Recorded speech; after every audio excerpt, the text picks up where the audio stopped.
নমস্কার, 7 week news নেটওয়ার্কে আপনাদের স্বাগত। সুন্দরবন ভারতের এই জাতীয় উদ্যানটি পশ্চিমবঙ্গের দক্ষিণ 24 পরগনা জেলায় অবস্থিত। হেরিটেজ সাইট হিসেবে স্বীকৃত এহেন গুরুত্বপূর্ণ সুন্দরবনের পরিবেশের ভারসাম্য বজায় রাখতে ম্যানগ্রোভ জাতীয় উদ্ভিদের প্রয়োজনীয়তা যে কতটা জরুরি তার প্রমাণিত সত্য হলো সাম্প্রতিক কালে ঘটে যাওয়া বেশ কয়েকটি প্রাকৃতিক দুর্যোগের ঘটনা।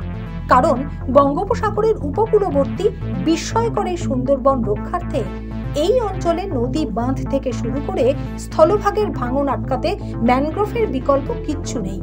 ভয়ঙ্কর প্রাকৃতিক দুর্যোগের সময় এই অঞ্চলের যেখানে যেখানে ম্যানগ্রোভ ছিল না সেই এলাকাগুলিতেই ক্ষয়ক্ষতির পরিমাণ অনেকটাই বেশি হয়েছে।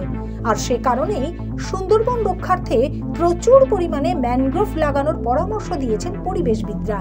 অথচ অভিযোগ উঠছে নির্বিচারে সেই ম্যানগ্রোভ কেটেই জায়গায় জায়গায় নদী চর ভরিয়ে অবৈধভাবে চলছে ব্যবসার উদ্যোগ, করা হচ্ছে বেআইনি নির্মাণ, মাছের ভেড়ি ইত্যাদি।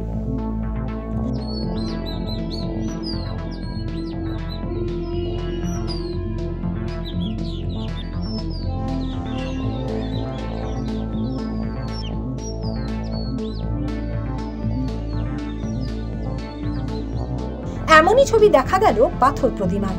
সুন্দরবনের প্রত্যন্ত এলাকায় নদী বেষ্টিত দ্বীপ পাথর প্রতিমা ব্লক।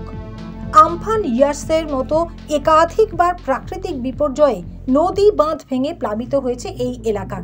তারপর থেকে রাজ্য সরকারের উদ্যোগে এই অঞ্চলে নদী বাঁধ রক্ষা করবার জন্য একদিকে যখন কোটি কোটি টাকা খরচ করে ম্যানগ্রোভ রোপণ করা হচ্ছে, উল্টো দিকে বেশ কিছু অসাধু ব্যবসায়ী রোজগার করবার জন্য ক্রমশ ম্যানগ্রোভের ধ্বংসলীলা চালিয়ে যাচ্ছে। একটু খেয়াল করলেই তার জলজ্যান্ত প্রমাণ মিলল পাথর প্রতিমা বাজার সংলগ্ন এলাকায়। বাজারের মধ্যে থাকা কালী মন্দিরের পিছন দিকে সঞ্জিত গিরি নামের এক অসাধু ব্যবসায়ী ইতিমধ্যেই অত্যন্ত সুকৌশলে ধীরে ধীরে ম্যানগ্রোভ কেটে নদী চরে জায়গা ভরাট করা শুরু করেছে। একদিনে নয়, একটু একটু করে ভরাট করা সেই জায়গার ওপরে বেআইনিভাবে চালাচ্ছেন ইমারতি দ্রব্যের ব্যবসা। এখানেই শেষ নয়, দেখুন কিভাবে সেখানে রীতিমতো বিল্ডার্সের নেট তুলে ব্যানার ঝুলিয়ে রোজগার করছে অসাধু ব্যবসায়ীরা। সকলের চোখে পড়লেও নির্বিকার স্থানীয় প্রশাসন, এমনকি বন দপ্তরও। আর যার বিরুদ্ধে এই মারাত্মক অভিযোগ, সেই সঞ্জিত গিরির দাবি এটা তাদের রায়ত জায়গা। এখানে নাকি 25-30 বছর আগে মাটি ভরাট হয়েছে। আর বর্তমান যেসব ম্যানগ্রোভ কেটে ভরাট হচ্ছে তার পিছনে রয়েছে অন্য এলাকার মানুষজন। তিনি এ বিষয়ে কিছুই জানেন না। এটা দেখুন, আসতে 25-30 বছর আগে কি হয়েছে, কারণ এই মাটিটার বয়স হয়ে গেছে 30 বছরের বেশি। স্থানীয় যাকে জিজ্ঞেস করবে সবাই বলবে যেখানে ভরাট রয়েছে। হ্যাঁ, ফলে 30 বছর, এরা তো বলে না আরো বেশি নাকি আমরা এখানে ওরা ব্যবসা করছে। ফলে 32 বছর আগে কি অবস্থান ছিল সেটা তো আমার ব্যক্তিগতভাবে আমি বলতে পারবো না, জানা। এখন যেটা দেখা যাচ্ছে বেশ কিছু ম্যানগ্রোভ কাটা, আপনার আস্তে আস্তে একটু একটু করে জায়গা বাড়ছে। এইগুলো এইরকম কাটা নয়, এগুলো স্থানীয় এবারে যারা আছে কাছাকাছি কি বলে মহামেডাম এলাকা বা আদার্স যারা স্থানীয় গরিব মানুষজন, তারা দিনে দুপুরেও কখন কাটছে, আমাদের চোখে যেগুলো পড়ছে আমরা তাদের ব্যারিকেড করার চেষ্টা করছি। বেশ কিছুদিন আগে আমরা কয়েকজনকে এখানে ধরে বসিয়েছিলাম, যেগুলো করছো কেন, জ্বালানি হিসাবে তারা কিছু জ্বালা কাটছে এইরকম পর্যন্ত। এই জায়গাটার চরিত্র কি রয়েছে? জায়গাটা কার? আপনার? এই জায়গাটা আমাদের আয়ত জায়গা, এই প্রায় এখানে আছে 5 একর জায়গা।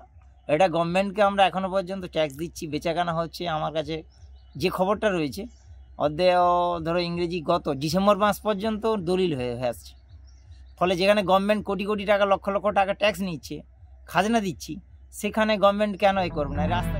আর বিষয়টি নিয়ে বিজেপির লোকসভার কো-কনভেনার নন্দলাল বারুই সরাসরি আঙুল তুললেন শাসক দল এবং বন দপ্তরের দিকে। জানালেন, শুধু পাথর প্রতিমা নয়, সারা সুন্দরবন জুড়েই চলছে বেআইনি দখলদারি। চালিয়ে যাচ্ছে 8 সাল থেকে এখানে পঞ্চায়েত সমিতি দখল করার পর এটা ব্যাপকভাবে হচ্ছে। এর আগেও বামফ্রন্টরা যে ছিল তারাও করেছে।